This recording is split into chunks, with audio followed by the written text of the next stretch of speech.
nos hemos concentrado aquí frente al consulado marroquí en Valencia, la comunidad saharaui y el movimiento de solidaridad con el pueblo saharaui aquí en Valencia, para denunciar la represión y el bloqueo que están sufriendo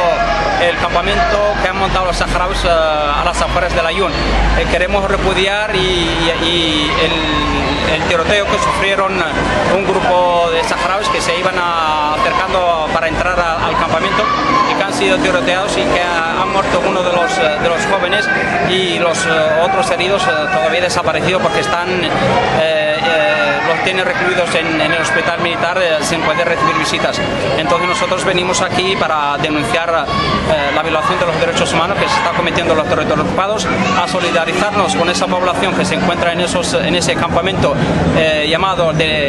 campamento del Istiklal, y también para hacer un llamamiento a la opinión pública para que ayuden a hacer llegar abastecimiento, especialmente agua, comida y alimentos que se están agotando, y también velar por la integridad física de esta población, ya que